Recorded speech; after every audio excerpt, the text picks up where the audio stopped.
Hola, buenas tardes. Bienvenidos a este nuevo ciclo de debates de l'Hospitalet Espai de Debat.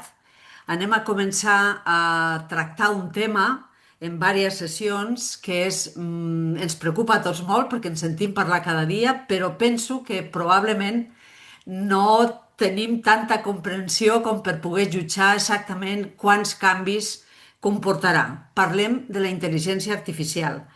I avui tenim la sort de tenir amb nosaltres a Daniel Innerarity, que us el presento, ja el coneixeu, molts de vosaltres, però us el presento, és filòsof, assagista, catedràtic de Filosofia Política i director de l'Institut Governance de Sant Sebastià, articulista a diferents mitjans, l'haureu llegit al País, l'haureu llegit a molts diaris, i a més és autor de, jo diria que fa gairebé un llibre cada any.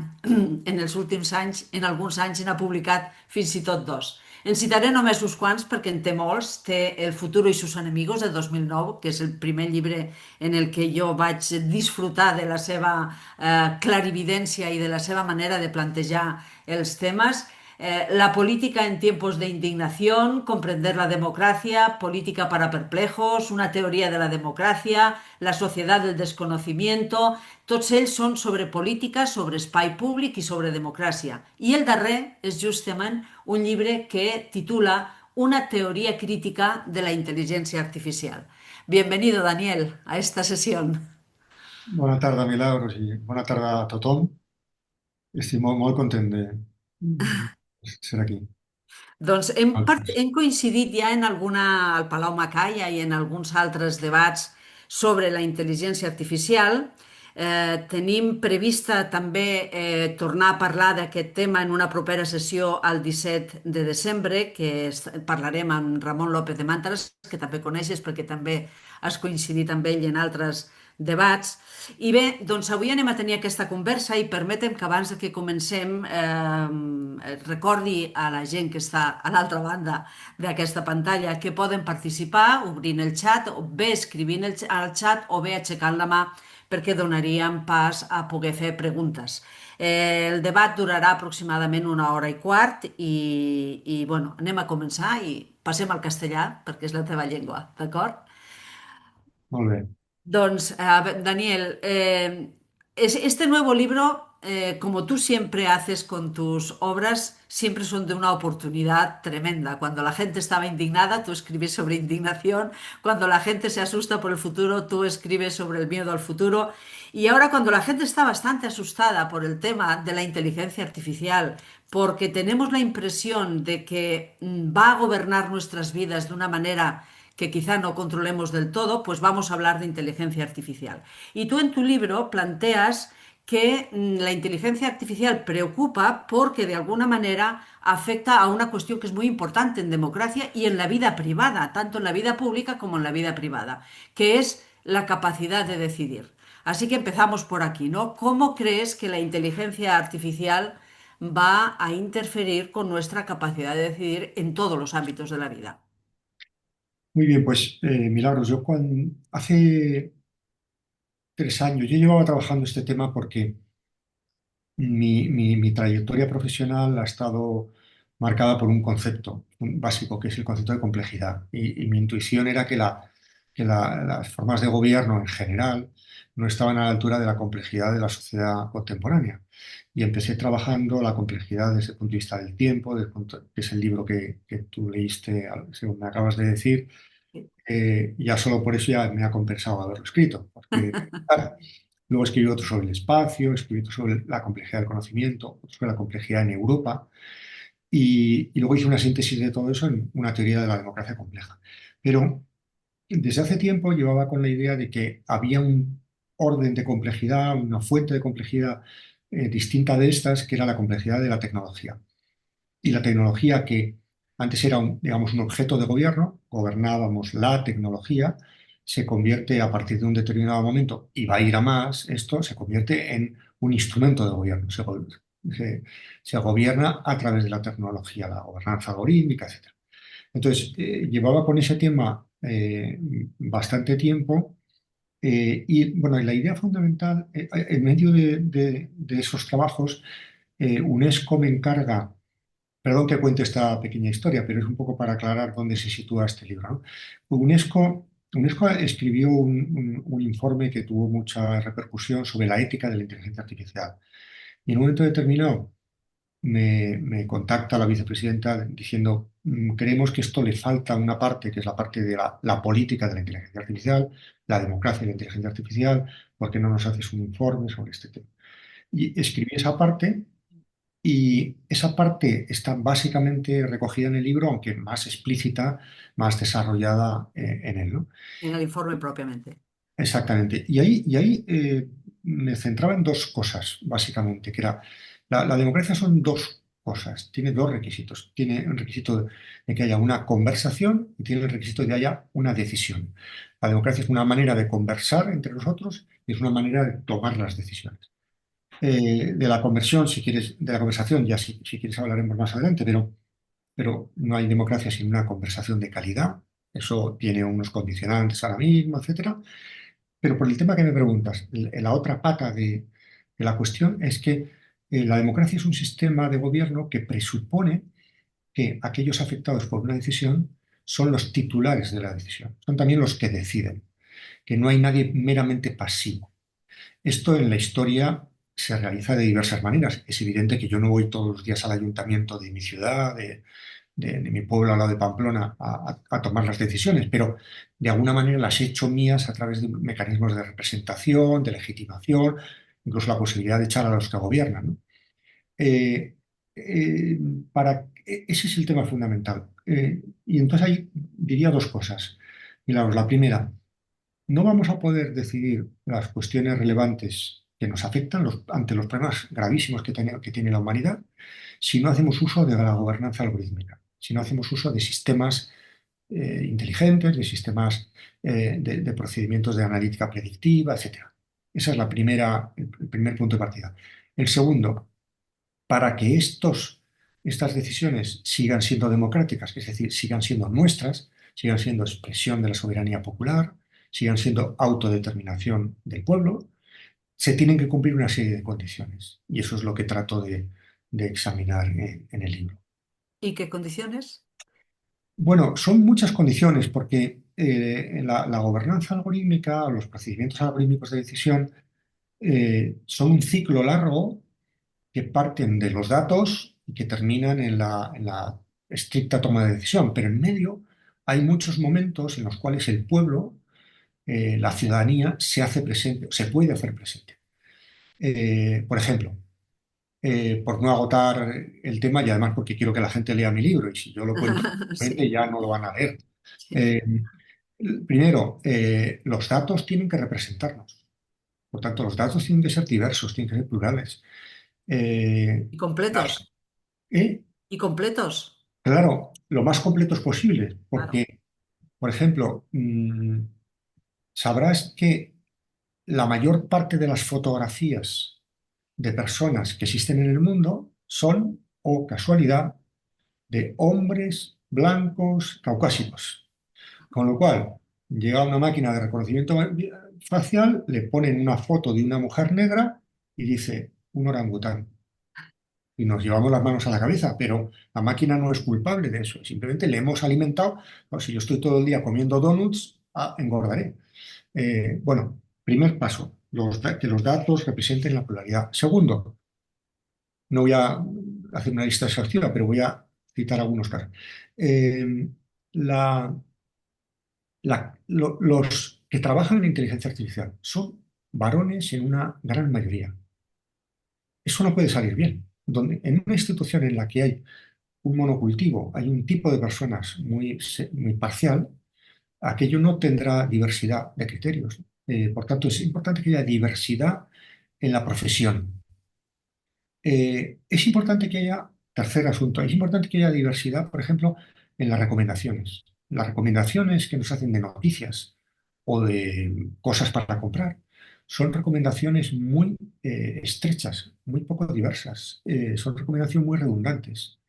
Aquí hay otro, es decir, Otro puente. me parece que es muy importante que en todo el ciclo de vida de la inteligencia artificial haya diversidad. Y esto creo no lo estamos haciendo demasiado bien. Eso me recuerda a un caso que ha sido muy comentado, porque fue uno de los primeros en los que se vio cómo los algoritmos reproducían los sesgos de Mm, quienes diseñan esos algoritmos, que fue el famoso algoritmo de predicción de reincidencia delictiva en las cárceles de Estados Unidos, que mm. claro, la predicción de reincidencia siempre era muy negativa para todos las personas de color, los afroamericanos, etcétera.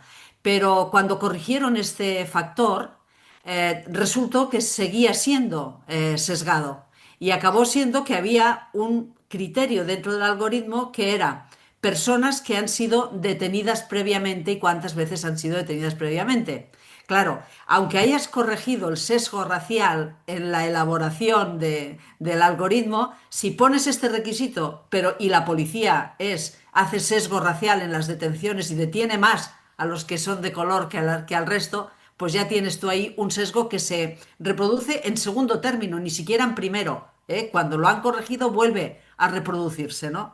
Claro, esto me plantea que si vamos a tener gobernanza de alguna manera vehiculada por decisiones automatizadas, en las que delegamos capacidad de decisión, si esas máquinas, esos algoritmos deciden cuándo un hombre, por ejemplo, en el caso del biogen, puede ser peligroso para la mujer que le ha denunciado, etcétera, etcétera, si ahora muchas veces nos sale con que el protocolo dice, imagínate qué pasará cuando digan el algoritmo dice.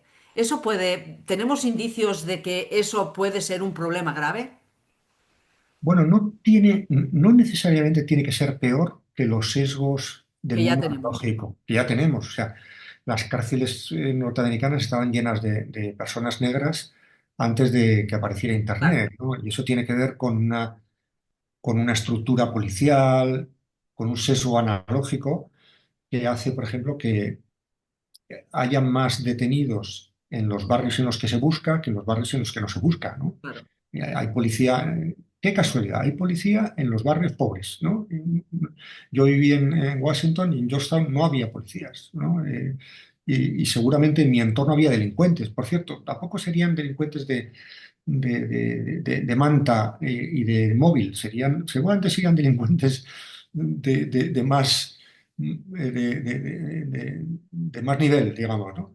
Pero esos no están en el radar, porque hay mil sesgos. Es que los algoritmos han inventado los sesgos, pero por ejemplo hay un sesgo que es el sesgo de cantidad.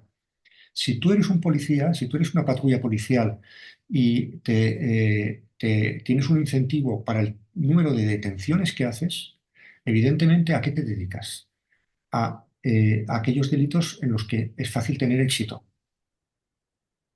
Si yo voy buscando gente que roba móviles, seguramente a lo largo del día en una ciudad vas a encontrar. americana me forro, ¿no? Ahora, si mi Tienes mucho sesgo, éxito. claro, voy a tener mucho éxito, pero si mi preocupación es detener a los que evaden impuestos, pues seguramente me cueste un poco más esfuerzo. Por poner un ejemplo, que no soy un especialista en esto, ¿no? Entonces, bueno, simplemente para decir que esto no se lo han inventado los pobres algoritmos, bastante tienen con luchar con sus sesgos y con los nuestros. Por cierto, además, ese es un factor que olvidamos con frecuencia. Los algoritmos nos pueden servir para corregir nuestros propios sesgos. Yo creo que al final esto no va de los suyos contra los nuestros, sino va de encontrar un ecosistema colaborativo, porque tenemos una gran ventaja, y es que conocemos bien los sesgos humanos y los sesgos humanos y conocemos bien los sesgos de las máquinas. ¿Y sabes qué pasa, Milagros? Que son muy diferentes. Las máquinas se equivocan de una manera muy diferente a cómo nos equivocamos los humanos. Y eso es una gran ventaja. Aprovechemos que nos equivocamos de diferente manera para corregir sus sesgos con nuestra habilidad y que nuestros sesgos sean corregidos con sus habilidades. Claro, aquí hay un campo que es muy amplio, que tiene que ver con los algoritmos, con los sesgos de los algoritmos, pero son con sesgos deliberados, diríamos, con órdenes de Sí. actuación de estos algoritmos. Como siempre, las tecnologías en sí mismas pueden ser muy buenas o muy malas, depende cómo las utilicemos, ¿no? Y en este caso me refiero al tema que has introducido antes de la conversación. en la democracia. Seguramente uno de los primeros efectos que hemos visto de cómo la inteligencia artificial y sus algoritmos interfieren en la vida democrática es precisamente en los algoritmos que rigen las redes sociales. Y han Mm. salido varios estudios que explican, por ejemplo, pues cómo YouTube tiene estos algoritmos que como buscan el beneficio en el clic, cuando detectan que a alguien le gusta muchísimo la pornografía, no paran de darle pornografía. Si te gusta mucho Mozart, no paran de darte Mozart. Y en el caso de la conversación política, priman mucho todos aquellos temas que son conflictivos, que polarizan, que enfrentan a la ciudadanía, porque eso hace que la gente entre por la vía emocional y esté clicando todo el día este tipo de contenidos. Esta creación, estos algoritmos, a los que hasta qué punto los podemos responsabilizar de la actual tendencia polarizadora, de la actual tendencia simplificadora del debate público. Bueno, efectivamente hay unos sesgos que tienen que ver con la propia naturaleza del algoritmo, en el cual eh, es difícil, son difíciles de contrarrestar. Y hay también unos sesgos que tienen que ver con el propietario de la plataforma. Evidentemente, Elon Musk podría hacer que X fuera menos polarizador. Lo puede hacer en 10 minutos. Yo le doy alguna idea. No es difícil, ¿no? Otra cosa es que eso a él le interese, ¿no? Pero, pero esta es la primera idea que quería decir a propósito de esto. Es decir, hay determinada construcción de la plataforma que condiciona mucho el resultado. No le echemos la culpa a las plataformas en general o a las redes sociales en general, cuando realmente la culpa de estas cosas que nos desagradan tanto y que dañan tanto la democracia tiene que ver con los propietarios, ¿no? Yo estaba muy activo en Twitter y cuando lo compró Musk, pasé a una actitud más bien pasiva de enterarme de las cosas que me afectan a mí, de las referencias que me hacen a mí, y prácticamente nada más. Pero y con la confianza de que Elon Musk, que pierde muchas batallas tecnológicas, pierde también X y en algún momento lo venda, ¿no? Pero me parece que eso es importante. Y luego, hay asuntos que no son fáciles de resolver, porque, por ejemplo, esto es un tema que yo no lo tengo demasiado claro, pero creo que hay un cierto derecho a que la gente también intervenga en ciertas conversaciones de manera anónima. Yo no soy partidario, no encuentro argumentos para prohibir el anonimato de la intervención en las redes sociales. Y eso que en algún momento pensé que eso podía ser buena parte de la solución, pero me parece que no tenemos derecho a eso. Y luego, una idea que defiendo desde hace tiempo, que no es muy, no sé si exitosa o políticamente correcta, pero lo entiendo así. Yo creo que las redes sociales, tan demonizadas como están, han sido una conquista.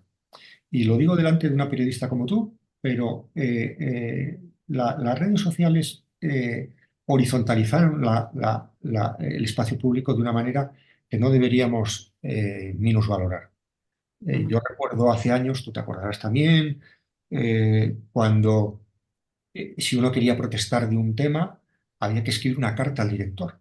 Yo esto lo he contado alguna vez en clase y me han puesto una cara de perplejidad las jóvenes generaciones. ¿Qué es una carta al director? Mira, pues tú ibas, cogías un folio, lo metías en una máquina, escribías, ponías un sello, lo tirabas al buzón y el director del periódico decidía si lo publicaba o no. Bueno, que de alguna manera las redes sociales lo que han hecho es romper esa ruptura, esa distancia tan radical que hay entre información acreditada y conversación cotidiana. Eso es una conquista democrática, por favor, no lo tiremos con el niño como el agua sucia, no lo Claro. tiremos. Vamos a trabajar en esto para que primero, las redes sociales no van a hacer innecesario el periodismo clásico de opinión, de investigación, de un periódico o una radio como las de toda la vida, y luego mejoremos el algoritmo para que o hagamos una regulación correspondiente, ¿no? Claro, pero el problema lo has dicho tú hace un momento. Cuando Elon Musk compra Twitter lo compra por consejo de uno de los padres del manifiesto tecnooptimista, que ya sabes que son gente muy peligrosa en estos Sí. momentos, ¿no? Y lo compra no porque él quiera contribuir al debate público, sino porque quiere controlar una herramienta que se ha manifestado clave y muy importante y muy influyente en el debate público. Y de hecho ya han salido los primeros estudios que han demostrado cómo en estos momentos el algoritmo de X está priorizando la ideología que tiene más, que es esta ideología trumpista, neolibertaria, tecnocapitalista, para entendernos, ¿no?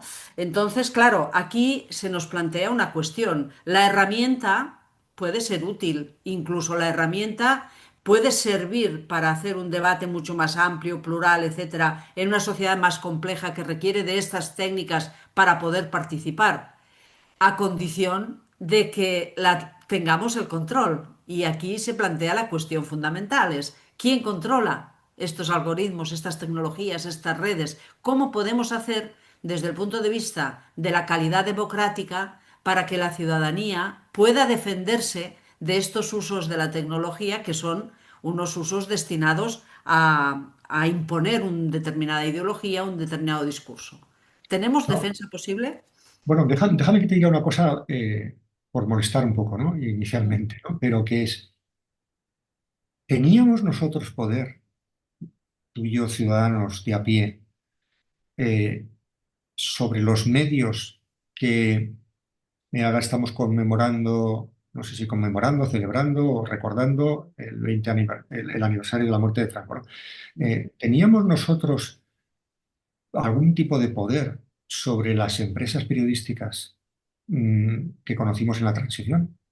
Muy poco. El ciclostil, Por eso, muy poco. O sea, realmente, no, incluso ya dentro de la transición, ¿qué poder teníamos los ciudadanos de a pie sobre los periódicos provinciales que generalmente estaban además en manos de la prensa del movimiento? Tú conoces el mundo más, mejor el mundo de la prensa que yo, pero realmente teníamos muy poco poder. Entonces, comparémonos con eso. sí, sí, Lo digo para luego poder criticar a las redes sociales, ¿no? Pero que no, que a veces oigo yo discursos como si viniéramos de un mundo idílico, ya. donde todo. No, no, o sea, veníamos de un mundo con grandes asimetrías. El problema es que había asimetrías en aquel mundo, en el mundo del periodismo clásico, y no las hemos corregido como parecía que las podíamos corregir. Porque recordarás que cuando nace Internet, se lanzó un montón de gente a escribir diciendo que eso era la democratización inevitable del mundo. Recordarás la primavera árabe. La Sí. primavera árabe, yo recuerdo haber escrito en nuestro periódico, en El País, recuerdo haber escrito un artículo contra una persona que no mencionaré, pero que ha escrito otro excesivamente ingenuo, que yo hablaba de pinchar una ilusión, de desinflar una ilusión, ¿no? Que era la red, ¿no?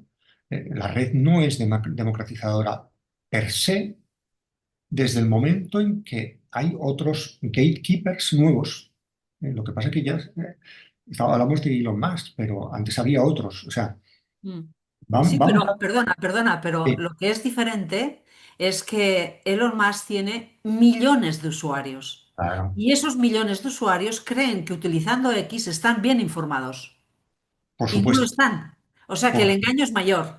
por supuesto, es como con el tema de las fake news, la desinformación. O sea, yo suelo decir, no nos hemos inventado la posverdad. Lo que nos hemos inventado es un instrumento tecnológicamente muy potente para difundir cosas que antes quedaban en el patio de tu barrio. Y ahora mismo el patio de tu barrio es el mundo entero, ¿no? Sobre todo para algunos, ¿no? Y luego hay otro factor eh, que hace esto especialmente enrevesado, que es el hecho de que esa manipulación, esa desinformación, todo eso se hace en nombre de la libertad de expresión. Elon Musk, en fin, ya le conocemos y ya sabemos los trucos que tiene, pero Elon Musk lo primero que hizo fue, como Zuckerberg en Meta, en Facebook, entonces lo primero que hizo fue quitar los comités que hacían editorialización. Y aquello era inapelable desde el punto de vista democrático, formalmente hablando. Claro, como ya nos conocemos todos, ya sabemos qué es lo que él quería favorecer y lo hacía de otra manera, ¿no? Pero eso es lo que hace especialmente perversa esta ideología, que lo estamos viendo muy bien en Estados Unidos. Hay una defensa formal de la libertad de expresión frente a la censura y a la cultura de la cancelación, y resulta que por todas partes aparecen nuevas trabas, se expulsa gente, se cierran centros porque favorecen la diversidad, etcétera. Este es el mundo que tenemos, ¿no? Claro, entonces, pero va a ser muy difícil, es decir, ¿qué alternativa tenemos? Porque hemos visto, por ejemplo, cuando se ha hecho la campaña de la gente que decía yo me salgo de X Mm. porque X me manipula, ha salido alguna red que se ha planteado como alternativas, pero no han cuajado. Sí. ¿Tú crees que en el modelo mismo de estos algoritmos y de esta forma de fomentar la participación política, es el que es un modelo fallido? No, no. O sea, ¿Existe la posibilidad de redes sociales que no sean así? ¿Cómo las sí, dirías? sí, sí. Teóricamente sí. Teóricamente sí. Entonces, ¿por qué no las hay? Bueno, pues porque no hay gente metiendo dinero, seguramente, eh, porque hay un éxito en el corto plazo en plataformas de este estilo como X, el nuevo X, tiene más éxito en el corto plazo que otras. Pero bueno, yo pasé a Blue Sky, mantuve la cuenta de X, pasé a Blue Sky y en X tenía 40.000 seguidores, en Blue Sky tengo 1.500, eso sí, 1.500 de Blue Sky probablemente sean mejores, pero me gustaría tener más, ¿no?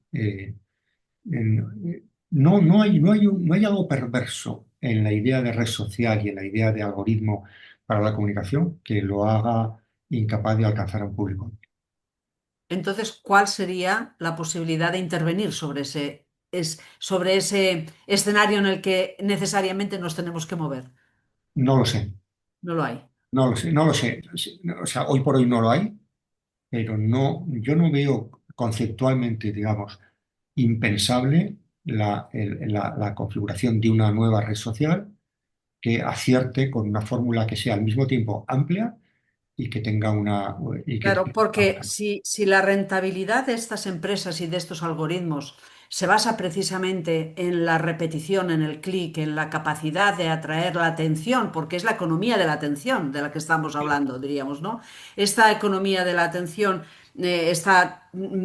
hay una correlación directa entre la apelación a las emociones, la apelación al morbo, a las cosas espectaculares y la cuenta de resultados, la caja que se hace a continuación, ¿no? Claro, eso plantea que para dar servicio a un tipo de redes sociales como las que tenemos en estos momentos se necesitan unas inversiones brutales. De hecho, la mayoría de estas empresas han pasado años perdiendo dinero hasta que se han convertido en máquinas de hacer dinero, diríamos, ¿no? Por lo tanto, la democratización de este espacio debería tener algún tipo de intervención pública. Bueno, primero, ya veremos, yo tengo el olfato de que la burbuja de las redes y la burbuja de la inteligencia artificial es eso, una burbuja y con gente que he hablado de diversos ámbitos, porque yo me muevo mucho por el mundo y hablo con gente que sabe más de esto que yo, es muy posible que de aquí a 2 años haya una crisis similar a la crisis de las empresas.com. Hoy mismo está saliendo una Sí, información de una caída en bolsa provocada ya por esto y ayer nosotros publicábamos una información en el país en la que se hablaba de que en realidad está la Big Tech, está haciendo unas inversiones enormes, pero son circulares, están dentro de ellas, tampoco salen fuera, diríamos, ¿no? Y todo el mundo está pronosticando ahora sí, un sí. estallido de la burbuja. Sí, y además esto explica el aceleracionismo que hay tan bestial, ¿no? El hecho de que hay una enorme inversión con una ambición de retorno en el corto plazo y la única manera de conseguir ese retorno es acelerar los procesos. O sea, no nos engañemos, detrás de toda la estrategia de que no haya regulación, hay un principio de que haya una aceleración enorme para que esto tenga retornos económicos. O sea, aquí le estamos echando las culpas al pobre algoritmo de cuestiones que son de tipo empresarial, ¿no? Primera. Y la segunda cosa que se me ocurre sobre esto que me planteas es lo siguiente. ¿Cuál es? O sea, seguramente vayamos a una configuración, o ya, seguramente estemos ya en una configuración de públicos diversos, espacios públicos diversos, de diversa calidad, con diversa ambición de verdad, con diversa valoración de la precisión, ¿no? El periódico más leído en Alemania, no lo sé si ahora mismo, pero desde luego cuando yo vivía allí, era Bild. Era un periódico malísimo, sensacionalista. Yo nunca se me ocurrió comprarlo. Yo compraba el Süddeutsche Zeitung, que era un periódico relativamente, bueno, pues sí, en la Baviera y tenía en el ámbito centro-izquierda tenía o el Frankfurter Allgemeine Zeitung, eran periódicos de una gran calidad, un tostón de periódicos, ¿no? Pero bueno, hay gente para todo y yo era gente a mí me gusta el tostón, ¿no? Entonces, a lo mejor la gente que lee el Süddeutsche Zeitung o el Frankfurter Allgemeine Zeitung es gente más influyente en la política que la gente que lee el Bild. Y a lo mejor en ese sentido estamos reproduciendo en el ámbito digital algo que también pasaba en el ámbito de la información analógica. Sí, pero fíjate, precisamente lo que comentabas en este momento sobre todas estas empresas de la burbuja y todo esto, me gustaría que comentaras qué pensaste cuando viste la foto de la toma de posesión de Donald Trump en el segundo mandato, que ya no estaba ya la industria financiera, ya no estaba la industria de las combustibles fósiles como grandes representantes del mundo económico y empresarial, sino que la foto a la derecha del padre era los Elon Musk, Zuckerberg, que todos los de las grandes tecnológicas. A mí me ha hecho pensar mucho esa foto, porque es la foto que exhibe el nuevo poder. Sí. Y este nuevo poder se ha caracterizado durante mucho tiempo por mm, protagonizar todas estas innovaciones tecnológicas. Ahora su principal objetivo es el desarrollo de la inteligencia artificial, pero es un poder que hasta ahora al menos, y aquí me gustaría ver si tú ves una evolución o no, se han caracterizado por rechazar cualquier tipo de control sobre su actividad. Mm. Es este anarcocapitalismo que dice que todas las normas estorban porque impiden el progreso. ¿Eh? ¿Tú cómo ves esa foto y cómo crees que evolucionará? Bueno, esa foto sí que pasará a la historia. O sea, si tuviéramos que elegir tú y yo ahora eh, fotos de este primer cuarto del siglo XXI, entre las 20 más importantes estaría esa, sin duda, ¿no? Y en los libros de historia del futuro que no leeremos, se dedicará mucho a interpretarla.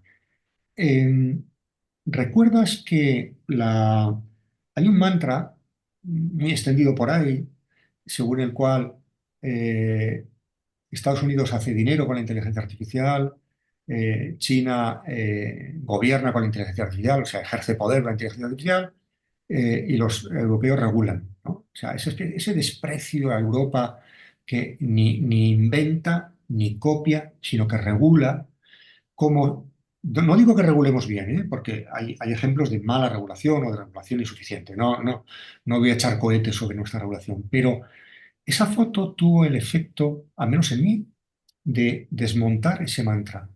Y decir, no, no, no, no, no, no, no, no somos ingenuos, no nos dejamos engañar. Realmente no queréis regulación, lo que queréis es capturar al regulador. Y en ese momento fue un momento obsceno en el cual esta gente decide algo mucho más eficaz que limitar la regulación, que es hacerla ellos mismos, hacerla o desmontarla ellos mismos. Desmontan las agencias a través de lo que pueden, a través del programa de Elon Musk de racionalización de la administración y sobre todo se ponen al lado del poder para este doble objetivo al que me refería antes, que es para acelerar un proceso que tiene que tener un retorno muy rápido, porque si no, esto no es insostenible. Tanta inversión no es sostenible en el largo plazo. Los petroleros no han invertido, los petroleros invierten poquísimo han invertido poquísimo a lo largo de la historia. Estos han invertido una barbaridad de dinero y quieren un retorno. Y por otro lado, hacerse con el poder de la regulación o neutralizar la regulación definitivamente. Mm. Y por lo tanto estamos en esa batalla, ¿no? Estamos en medio de la batalla ahora mismo. No sabemos Sí, cómo va a evolucionar en los próximos años o meses, ¿no? sí, o sea, la parte negativa de la historia es que la tecnología ella misma se ha convertido en un caballo de batalla y la tecnología, que era un asunto más bien neutral o con poca relevancia política, ahora mismo nos vamos a pelear por la tecnología y todo lo que la tecnología implica. Pero hay una lectura positiva de esto que yo que tiendo a hacer lecturas positivas de las cosas, o por lo menos a intentar que no nos olvidemos Sí. De dentro las de tanta mala noticia, de alguna buena, ¿no? Y hay una noticia buena, poco advertida, y es que con la tecnología se pueden hacer cosas distintas.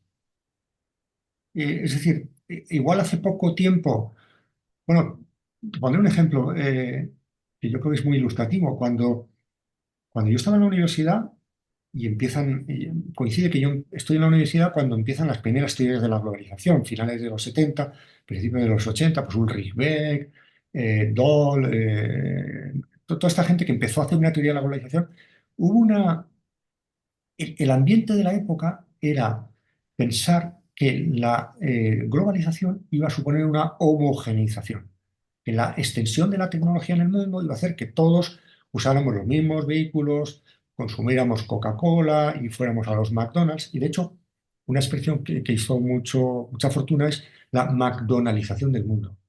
Bueno, hoy el mundo no está McDonaldizado, sino más bien todo lo contrario, por diversos motivos, pero entre otros porque la tecnología es mucho más plástica de lo que pensamos, es menos determinista. Se ha caído, uno de los mitos que ha caído es el mito del determinismo tecnológico. Pensar, la tecnología solo nos lleva en una determinada dirección. No es verdad. Con la tecnología se pueden hacer cosas diversas. Y eso es una buena noticia para quienes estimamos la libertad de las sociedades de hacer con ellas mismas y con sus tecnologías lo que les parece. Eso me hace pensar que cuando estamos de alguna manera cayendo en mensajes catastrofistas sobre la propia tecnología, en realidad estamos dándole servicio a aquellos que nos intentan convencer de que solo ellos son los que pueden hacer funcionar esa tecnología. Evidentemente, mira, o sea, no nos olvidemos de que hay gente muy interesada en que nos creamos unas narrativas que les son favorables, ¿no? Y a veces nosotros torpemente contribuimos a eso. Otra o sea, aquella gente que desprecia Europa y el esfuerzo regulatorio europeo, que, repito, no es una cuestión solo de regulación, es una cuestión de búsqueda de un equilibrio. Nosotros queremos una inteligencia artificial y yo no pararé mientras haya que luchar en este sentido. Queremos una inteligencia artificial que sea justa, equilibrada, ecológicamente compatible, integradora, etcétera, etcétera. Yo quiero eso. Hay quienes no quieren eso nos desprecian diciendo que Europa es irrelevante. Es verdad que no somos muy relevantes, es verdad, es verdad, tiene mucho que ver con nuestro tamaño, etcétera. Pero no les demos la razón. No repitamos esto como un dogma de fe, o sea, y sobre todo, No hay nos lo cosas creamos. no nos lo creamos y hay cosas que podemos hacer, ¿no? Porque, claro, si eso fuera un fatalismo, pero hay cosas que podemos hacer. Podemos hacer cosas diversas, cosas con valor añadido diferente del que hacen chinos y norteamericanos. Mira, esta mañana he coincidido con una persona que seguramente también conoces, que es Jenis Roca, Mm. que hace poco ha escrito un libro muy clarividente, también muy pequeñito, para dummies, diríamos, sobre inteligencia artificial. Y me ha sorprendido, muy interesante, que acaba de volver de China. Y tú acabas de hablar ahora de este paradigma que se ha extendido de que Estados Unidos inventa, China copia y explota, y Europa regula. ha venido muy sorprendido de las visitas que ha hecho a Shanghái y a dos o tres ciudades más de estas grandes, de 20 millones de habitantes, porque ha venido a decir que las tecnologías allí están en un punto que nosotros estamos como 20 años atrás, diríamos, o como 10 años. Lo que pasa es que ellos han hecho este proceso en muy poco tiempo y lo han hecho muy, muy acelerado. Por ejemplo, el e-comercio está por encima del 50%. Y una de las cosas de las que él ha hablado es de esta red inmensa que yo ya leí sobre esto hace unos años, de que, claro, China es un poder central, es un poder del Estado prácticamente absoluto, que se ha permitido hacer una red de cámaras que tiene creo que 30 y pico millones de cámaras estratégicamente situadas en todo el territorio y tiene todos los algoritmos y las tecnologías del reconocimiento facial. Europa acaba de prohibir el reconocimiento facial en determinados usos, diríamos, ¿no?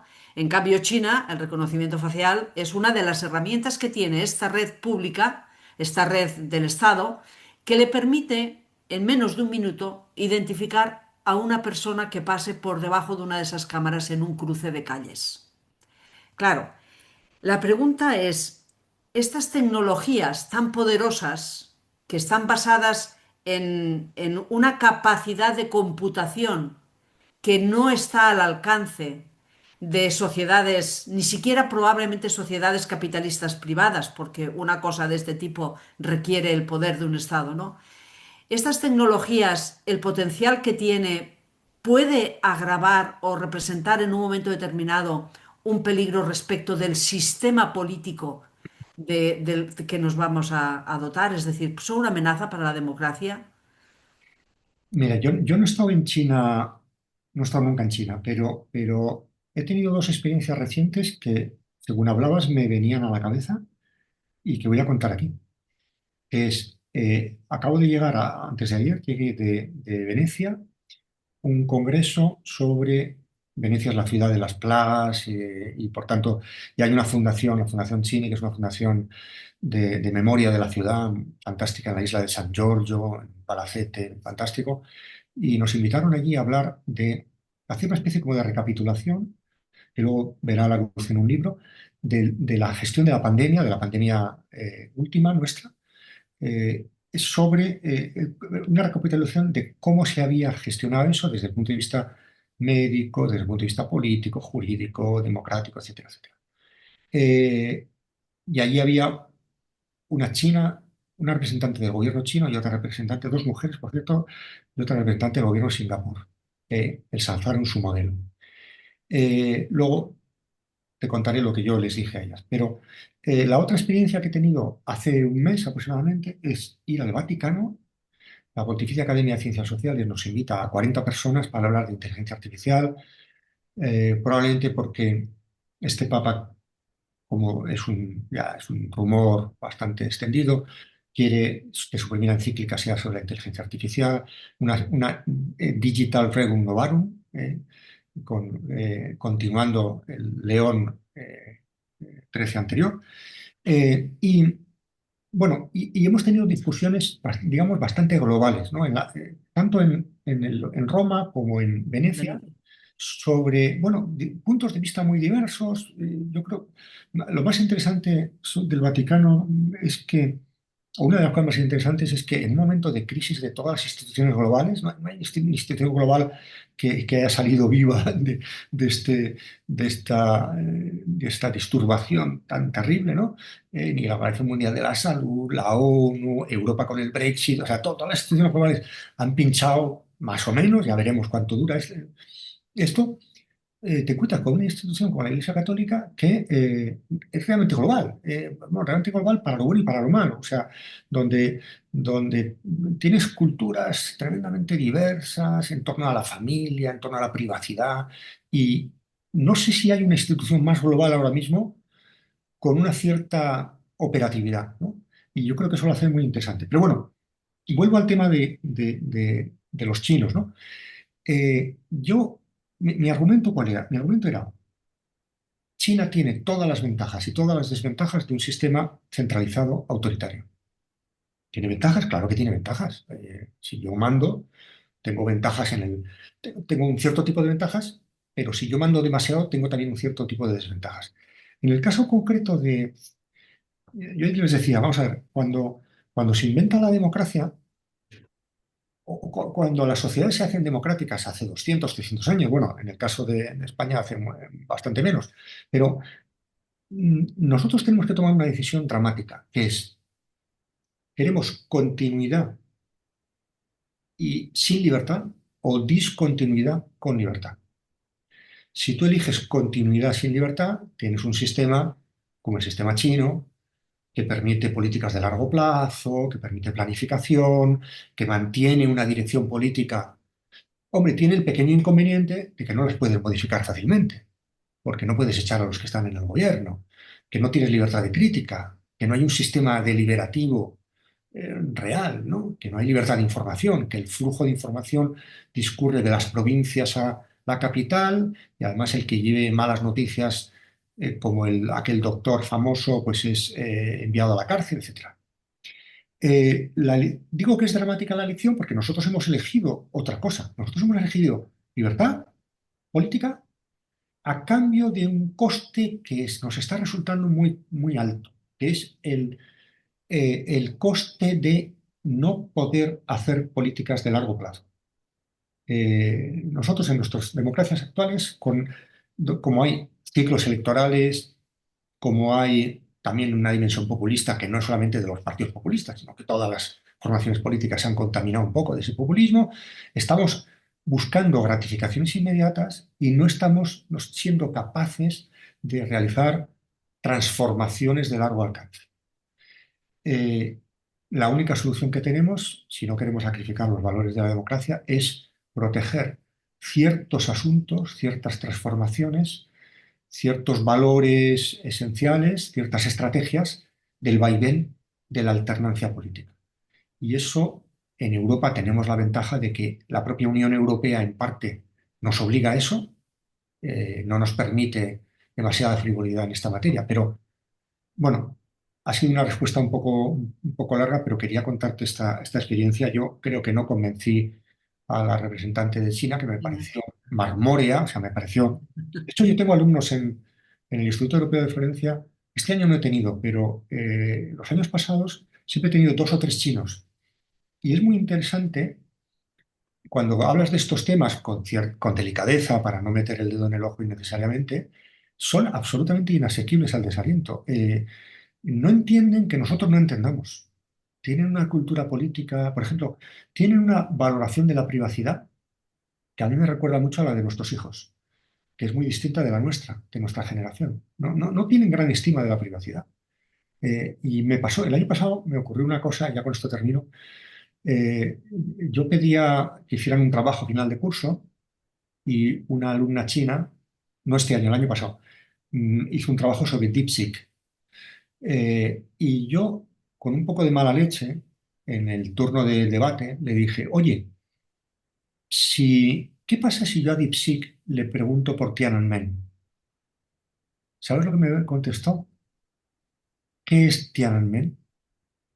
Tenía 20, no sé, 26, 27 años tenía. O sea, entonces rápidamente un italiano allí presente buscó en internet y les mostró una foto del tanque y la persona la famosa foto, ¿no? Ah, sí, ya, bueno, hay que tener en cuenta que tenemos culturas políticas distintas y tal, en fin, aludía al contexto, ¿no? Pero, en fin, el patriotismo es muy fuerte, es una potencia muy fuerte frente a la racionalidad. Decías hace un momento que nosotros en Europa y Occidente en general, a diferencia de China, tiene toda este problema del cortoplacismo y de los ciclos cortos. Mm. En realidad, las tecnologías como la inteligencia artificial favorecen, lo has dicho antes, esta aceleración de todos los tiempos. La inteligencia artificial y los algoritmos en la bolsa hacen que se pueda hacer, como explica Chose Arias en su libro, hace que puedan hacerse millones de transacciones en un segundo. Entonces eso comporta un cierto descontrol, toda esta rapidez, diríamos, ¿no? Incluso hay gente que tiene miedo y está pensando que la posibilidad de un accidente financiero, en el sentido de que caiga el sistema de información en el que sustentan todas las transacciones financieras que operan, por ejemplo, en la bolsa o en las transacciones internacionales, caigan como el apagón que tuvimos, que también nos decían que era imposible que tuviéramos un apagón general. Esto está saliendo cada vez con más frecuencia. Estas tecnologías que son tan poderosas y tan extensas, pero que son tan vulnerables, ¿no? ¿Tú también crees que son vulnerables? La complejidad me refiero, ¿eh? Por ejemplo, Sí. el sistema financiero es un ejemplo muy claro, ¿no? ¿Qué pasaría si en un momento determinado eso colapsa? Y se está hablando en medios financieros del riesgo de colapso porque el sistema se está haciendo muy extenso y muy complejo y toma decisiones muy rápidas. Bueno, en parte tenemos ya una experiencia de esto, Milagros, porque tuvimos la gran crisis, la gran recesión del 2008-2010, que era una crisis que tenía ese carácter de una dinámica imparable de ganancias de diverso tipo, especulativas por un lado, de adquisición de créditos por encima de la propia capacidad por el otro, el mercado inmobiliario, etcétera, etcétera, y una posibilidad de riesgo financiero que se verificó finalmente, ¿no? O sea, no es que no, esto no nos va a pillar de nuevas completamente, ¿no? Entonces, eh, quizá lo más interesante de este tipo de crisis es que eh, seguramente tenemos que aprender a combinar el corto con el largo plazo. Y, y es muy posible que quienes gestionan el largo plazo, perdón, que quienes gestionan ese cortísimo plazo, sean conscientes de los riesgos que están asumiendo.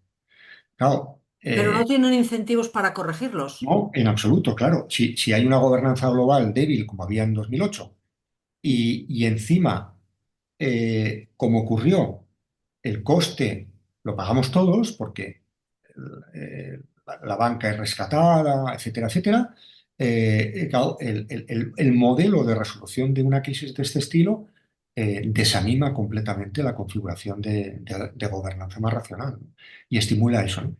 Ahora bien, también tenemos ejemplos de cosas más positivas, ¿no? En el pasado reciente tenemos el ejemplo de la pandemia, ¿no? O sea, cómo la pandemia fue un tipo de crisis que hizo consciente a muchos actores políticos la realidad positiva de la interdependencia y la realidad de que esos riesgos eran mucho más simétricos de lo que pensaban. Lo malo de la crisis financiera y de las crisis financieras en general, que son muy asimétricas.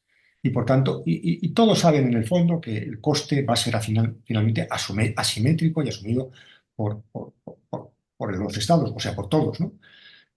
Bueno, no sé cómo se resolverá esto, no sé qué alcance tendrá esto, y además seguramente estamos condenados a vivir en mundos asimétricos, ¿no? O sea, este es un mundo en el cual los que mandan, mandan, y los que obedecemos, obedecemos, y lo que podemos hacer es corregir ese tipo de cosas. Pero, por ejemplo, después de la crisis financiera, ha habido avances, ha habido ciertos avances en la gobernanza financiera global.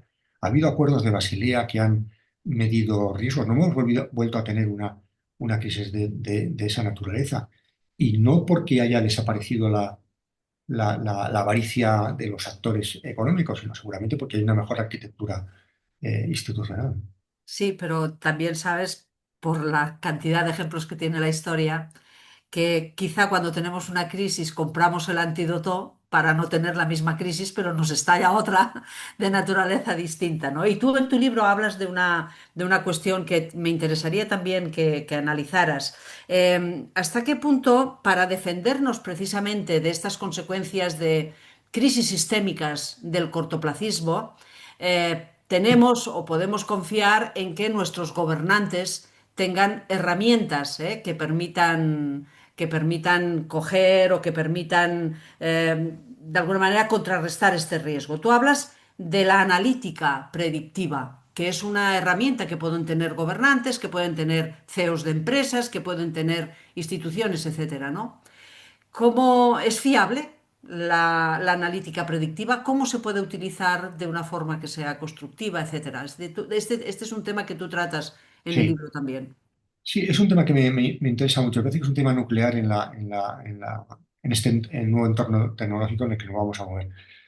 Creo que es bastante claro que, mira, dentro de la semana que viene voy a estar en unas jornadas del Banco de España, organizadas por el Instituto Europeo de Referencia del Banco de España, que hay una parte que tiene que ver con, yo voy a hablar de eso precisamente, ¿no? De la analítica predictiva en la medición de riesgos de tipo económico. Bueno, yo hablaré de riesgos en general, ¿no? Pero que lógicamente interesa a los que tienen una responsabilidad sobre la medición de riesgos. Eh, Primero, es muy importante que afinemos todos los instrumentos de analítica predictiva.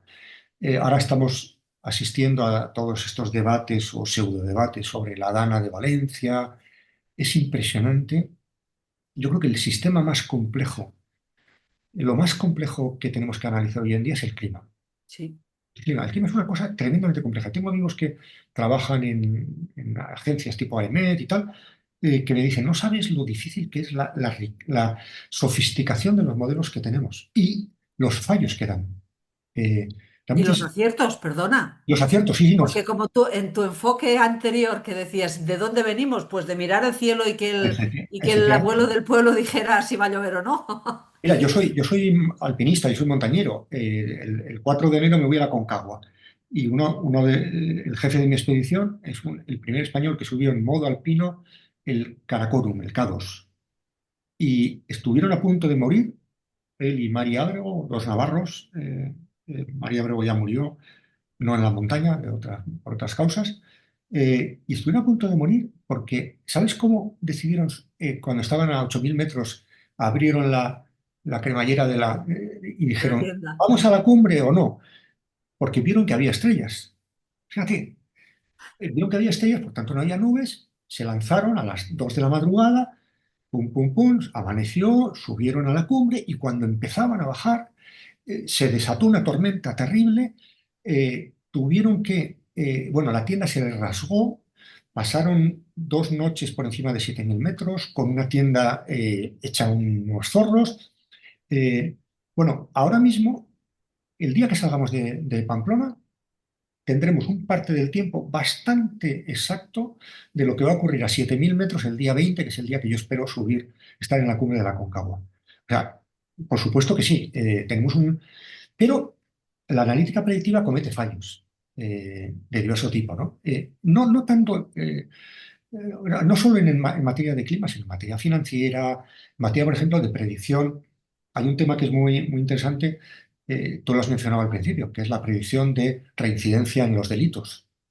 Le damos a este recluso un permiso sobre la base de si va a reincidir o no en los 15 días que va a estar de permiso.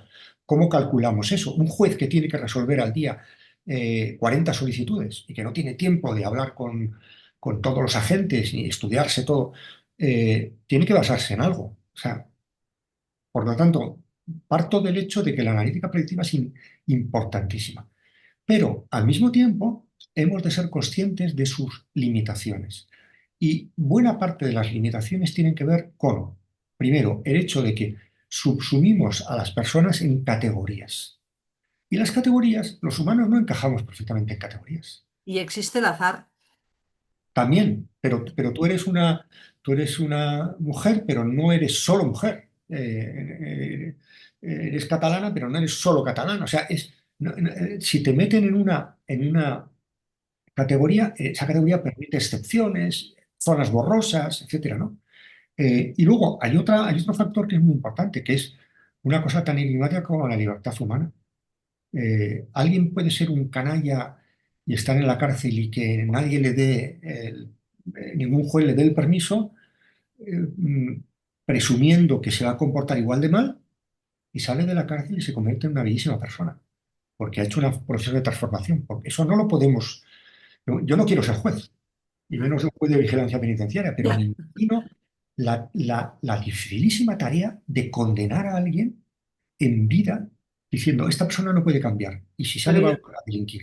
pero yo me he planteado si realmente es necesario poner algoritmos a una cosa en la que el factor humano y la diversidad humana son lo determinante precisamente, no es la regla, es la excepción.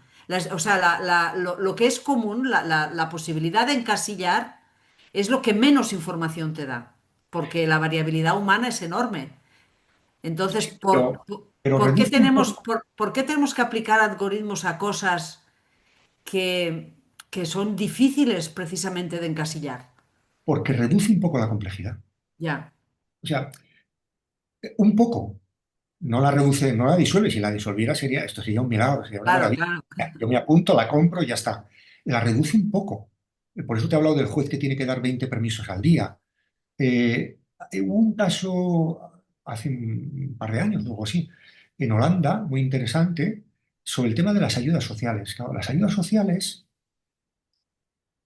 quien quiere una ayuda social entra en una web, rellena unos datos y pone lo que gana, de dónde viene, o sea, el sistema trata de identificar si uno cumple las condiciones para esa ayuda. Ocurrió que la persona que había pedido esa ayuda era un emigrante, por tanto conocía poco el holandés y cometió algún error de tipo lingüístico y la máquina lo identificó como alguien, Mentidor, como un un mentiroso. defraudador, alguien que estaba defraudando. Claro, tú y yo, si viéramos a esa persona directamente, si tuviéramos una entrevista personal, enseguida nos daríamos cuenta, esta pobre persona acaba de llegar, el pobre no sabe este idioma, pero ya le veo, lo haríamos. Pero claro, a lo mejor tú y yo no podemos recibir a las 1000 personas que piden ayuda todos los días en la ciudad de Ámsterdam. Entonces, hay una fase para la gobernanza algorítmica que reduce un poco la complejidad y hay otra fase de supervisión, ya la llamamos de distintas maneras, que por ejemplo, ahora mismo está prohibido en muchas legislaciones que los jueces dicten sentencia únicamente sobre la base de algoritmos. Eh, Pueden servirse de algoritmos para determinadas cosas, pero que todo el proceso de decisión judicial esté basado únicamente en un sistema de gobernanza algorítmica está estrictamente prohibido. Tiene su... En qué otros aspectos crees que se debería prohibir la gobernanza algorítmica? Porque es peligrosa. Bueno, la Unión Europea ha establecido de manera inicial el año pasado, hace 2 años, un sistema de, de semáforo, digamos, de ciertos asuntos que tienen que ver, por ejemplo, con el reconocimiento facial o cosa. La idea sobre todo es decisiones de alto riesgo. O sea, decisiones que implican, claro, darle un permiso judicial a una persona que es un violador compulsivo. O sea, tú tienes que saber, tú tienes que estar muy segura como jueza de que esa persona no va a reincidir, porque estás asumiendo un riesgo brutal, ¿no? Imagínate Estás sometiendo a otros a un riesgo. a otros y a tu propia reputación. O sea, yo entiendo que el juez de permisos penitenciarios sea más bien conservador, en el sentido de que dé pocos, ¿no? Porque no quiere asumir una responsabilidad. Eso parece bastante lógico, ¿no? Pero claro, al mismo tiempo también hay que pensar, esto es una balanza, y tú estás también asumiendo el riesgo de condenar a una persona que a lo mejor ya tiene oportunidades vitales y además, como bien sabemos, la lógica penitenciaria no es la del castigo y la exclusión, sino la de posibilitar la reinserción, ¿no? Ujú. En el libro tú hablas de un nuevo contrato social entre los humanos y las máquinas, que eso suena como muy, muy grande, ¿no? O sea, un contrato social con las máquinas. Explica, ¿a qué te refieres exactamente y cómo Sí. sería ese contrato? Bueno, la idea de contrato social, es que la idea de contrato social en sí misma es una ficción, ¿no? Tú y yo pertenecemos a sociedades democráticas, pero no nos retrotraemos a un punto originario en el cual Milagros Pérez Oliva, Daniel Inariti decidieron esto, no lo decidimos, ¿no?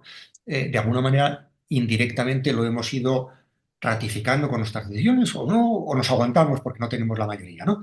Es una ficción, pero es una ficción que nos pone a los humanos en pie de igualdad. Y a lo largo de la historia política de las democracias, lo que ha habido es una ampliación del contrato, una ampliación de los sujetos del contrato.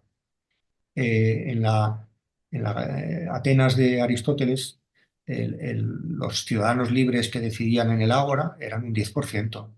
En las democracias censitarias eran los ricos. Antes del sufragismo, las mujeres no decidíais nada. O sea, hemos ido ampliando eso, ¿no? Hasta el punto de que hoy en día, y esto no es una broma, hay un sitio reservado para los animales en el Parlamento. O sea, la naturaleza tiene un lugar en el Parlamento. No hay cebras ni rinocerontes. Lo que hay es una conciencia de que el entorno ecológico tiene un cierto tipo de subjetividad política, ¿no? Y no es meramente un destinatario pasivo de nuestras decisiones, ¿no? Bueno, ¿por qué no hacer algo similar con las máquinas? No digo poner a los algoritmos en el Parlamento, pero sí que hablo en el libro de un Parlamento de algoritmos, en el sentido simbólico, metafórico, de entender que, sobre todo con este tipo de tecnologías, esto es lo difícil del asunto, ¿no? Necesitaríamos mucho tiempo para esclarecer esta cuestión, pero lo digo sucintamente, ¿no? Este tipo de tecnologías tienen lo que los sociólogos y los teóricos de la tecnología llaman agencia. Es decir, no es una tecnología. Esto sería mucho más fácil si esto fuera una rueda, una máquina de vapor, que son cosas que le das a un botón y luego le das a otro botón y las paras, ¿no? Las pones en marcha y las paras. Estamos ante un tipo de tecnología tremendamente sofisticada que tiene una cierta vida propia y cuya performatividad depende de que les dejemos una vida propia. Si tú controlas demasiado esta tecnología, en este No sentido crea. tienen razón los enemigos de la regulación, pero solo en este sentido. Es como, yo suelo poner el ejemplo porque es más gráfico y lo entendemos todo más fácilmente, de los coches. Cada vez conducimos coches sobre los cuales tenemos menos soberanía. Yo vivo en un pueblo de Navarra, en la montaña, donde lleno de jabalíes, donde si yo cada vez que me cruzo con un jabalí frenara todo lo que quiero, ya me habría muerto. Tengo un sistema que se llama ABS de frenos, como tenemos ya casi todos los coches, o todos, que nos impide frenar, Y dar la voltereta. y da la voltereta, porque yo no quiero frenar, yo lo que quiero es no matarme.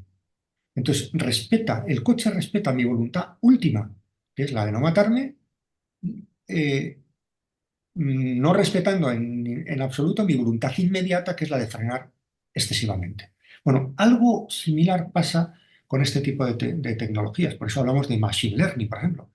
Esto yo les voy a poner el ejemplo en broma, pero en serio, ahora que veo aquí enfrente de mi despacho la foto de mis hijos, de que esto se parece mucho a nuestros hijos. A nuestros hijos no les damos instrucciones de uso, No, les damos unos valores, les decimos unas cosas, unas incluso advertencias. un cierto ejemplo, en fin, algunas veces mediocre, pero se lo damos, pero no nos están llamando todos los días para preguntarnos, oye, ¿qué hago en este caso concreto? ¿No? Bueno, pues algo análogo pasa con esta tecnología, ¿no? Claro, pero fíjate, déjame que aproveche para decir a la gente que tengo aquí en lista que si quieren hacer alguna pregunta que la pongan en el chat. Fíjate que tú dices como a los hijos, ¿no? En las tecnologías. Esta tecnología, precisamente el potencial que tiene es que a partir de unos elementos que tú les das a estas máquinas, un poder que tú le das a estas máquinas son capaces de inferir y son capaces de interpretar y de tomar decisiones autónomas a partir, en principio, se supone que a partir de las órdenes o de los algoritmos o del marco que tú le das de decisión. Pero hay un debate ahí sobre si en un momento determinado esta inteligencia generativa podrá llegar a poderse independizar en la toma de decisiones de las órdenes previas que tenga, del control humano, para entendernos. ¿Tú ahí cómo te posicionas? ¿Qué ves? Mira, en primer lugar, la expresión control no me gusta mucho porque creo que tenemos que ir a otro vocabulario, a un vocabulario diferente de trato con la tecnología. La idea de control es como, voy a hacer una analogía con el mundo digital, es como la idea de controlar los mercados. Los mercados no se pueden controlar. Lo que puedes hacer es regularlos, lo que debemos hacer es regularlos, pero la idea de un control sobre el espacio de transacciones económicas, eso es absolutamente inviable. Creo que con esto ocurre algo parecido. Tenemos que ir a...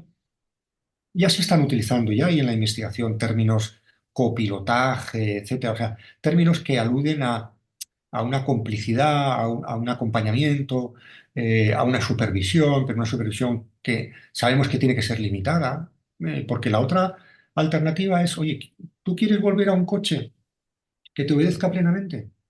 ¿Tú quieres volver a un coche cuyo volante no tenga dirección asistida? Tú y yo hemos tenido coches con dirección no asistida. Sabemos lo que era aparcar en Barcelona o en Yo ya no Pamplona, volvería a un coche con marchas. ¿no? Por ejemplo, ¿no? Yo sí, yo de momento eso no lo he dejado, ¿no? Permanezco fiel a las marchas. Pero yo recuerdo aparcar en verano un coche sin dirección asistida. Por supuesto, sin aire acondicionado, sin otras muchas cosas, ¿no? Pero yo tengo ahora un coche que tampoco es que sea la bomba, ¿no? Porque los coches no me gustan mucho, pero tengo un coche que no me compré asientos de cuero ni cosas de estas bobas, pero dije, yo no me quiero dormir al volante, porque es una cosa que me da mucho miedo, ¿no? Y yo no me puedo dormir al volante. O sea, el coche identifica que no estoy haciendo suficiente presión sobre el volante y emite un pitido, a veces sin razón. Es decir, yo quiero tener un entorno tecnológico que me obedezca lo justo. Del mismo modo que yo quiero, perdón por la analogía, que es muy brutal, pero yo quiero estar rodeado de personas, de mi familia y de amigos que no me hagan mucho caso, que me hagan lo justo de caso. Pero no quiero tener gente sumisa, no quiero tener hijos demasiado obedientes, no quiero tener tecnologías controlables, porque quiero vivir en un entorno más complejo, más rico, más imprevisible. Esto es una cuestión de equilibrio, ¿no? Ya, ya. Oye, y una última cuestión. Tú sabes que la inteligencia artificial, los algoritmos, toda esta tecnología, si una cosa tiene es un poder de penetración en nuestras vidas extraordinarios, ¿no? Entonces, tú, ¿qué compromiso crees que podemos asumir entre la exposición de nuestra intimidad y los beneficios que obtenemos de esta exposición? Ya no hablo de los beneficios que obtienen los que explotan estas máquinas, sino nosotros mismos. ¿Qué cautelas crees que debemos tomar delante de la inteligencia artificial y de las tecnologías que son tan capaces de penetrar a través de nuestro teléfono móvil, de los ordenadores que hacemos servir, en las cosas que hacemos, en nuestro pensamiento y en nuestra vida privada? ¿Qué cautelas, para terminar, dirías que debe tomar la gente delante de estas intrusiones?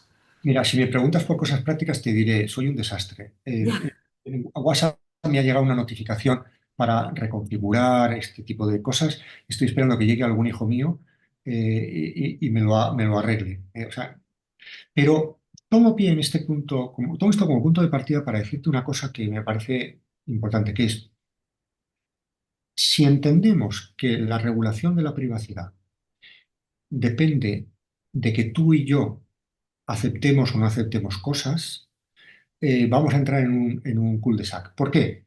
Primero, porque por lo menos yo no tengo las competencias. Yo no sé lo que saben de mí. Yo no puedo controlar. Yo no sé, yo no sé qué significa aceptar un cookie. No lo sé, no lo sé, lo sé teóricamente, pero en la sí, práctica sí. no sé. O sea, no sé ese cookie qué significa. ¿A, Entonces, a dónde te lleva? Exacto. ¿a dónde me lleva? Entonces, yo soy mucho más partidario de que haya instituciones, agencias públicas o otro tipo de asociaciones privadas también, pero sobre todo agencias públicas que regulen el tema. Es decir, no me pidas a mí que yo me que regule mi propia, es lo que yo le diría al sistema, ¿no?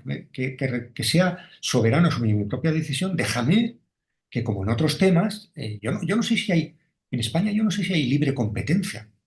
Yo no soy capaz de analizar el mercado y saber si hay libre competencia, pero me fío de que el organismo competente para la redundancia, para esto, emite informes razonables, ¿no? Y lo acepto, ¿no? Y además hay otra cuestión de la privacidad que es muy interesante, que es el hecho de que la privacidad es un bien público. Mm. Es una paradoja, ¿no? La privacidad no es algo privado, es un bien público. Porque además tiene ciertas dimensiones de bien público. Es como, hemos tratado de resolver el tema del bien público del medio ambiente privatizándolo, es decir, que la gente pague por contaminar. eso no funcionará. Estamos pensando que la autodeterminación de la privacidad pueda depender de que tú y yo aceptemos cookies, teniendo en cuenta además que el nivel de privacidad que yo acepte como válido condiciona el nivel de privacidad de todas aquellas personas que comparten propiedades conmigo. Si yo acepto que mis datos de salud, mis datos genéticos, incluso mis datos económicos, sean públicos, estoy condicionando los datos de aquellas personas que comparten propiedades conmigo, por ejemplo, mi familia o, por ejemplo, mi vecindario. Entonces, no, yo no tengo derecho a eso. Y creo que la lógica de hay que defender la privacidad con una lógica no individualista, No individual, sino colectiva. colectiva. Habría que expropiar la privacidad o considerarla como un bien público, ¿no? Está Y bien. bueno, de ahí, Bueno, de eso van las agencias, por ejemplo, la Agencia Española de Supervisión de la Inteligencia Artificial, con sede en Coruña, o sea, de eso van ese tipo de instituciones que tienen esa función. y que supongo que en los próximos años todo esto va a tener una regulación y una expansión importante en la Claro, medida que todo esto sea cada vez más generalizado en las decisiones que tomamos públicas y privadas, pues eso se va a plantear. Bueno, pues me ha encantado esta conversación, estamos llegando al final ya hemos hecho casi una hora y pues estamos ya agotando el tiempo. Solo recordar a la gente que está siguiendo esta sesión que tendremos otra sesión el próximo día 17 de diciembre con Ramón López de Mántara, que también él es un experto en inteligencia artificial y es una de las personas con más lucidez ha criticado los aspectos criticables y también ha desmentido algunos de los mantras falsos que han corrido sobre la inteligencia artificial, así que tendremos ocasión de charlar con él. Daniel, muchas gracias por esta conversación. Seguiremos tus libros y tus reflexiones en los artículos que publicas, que además este tema lo tratas con mucha frecuencia y que supongo que en los próximos años será un tema que no se agotará en todo este tiempo. sin duda, pues que disfrutéis con Ramón, que ese sí que sabe y además desde hace mucho tiempo es un pionero Un de pionero, sí, sí. todas estas cosas, a lo que otros hemos incorporado mucho más tarde. Y nada, encantado de estar aquí con vosotras y hasta cuando queráis. Muy bien, pues muchas gracias y gracias a tots per haver seguit aquesta sessió. Bona tarda. Buena tarde.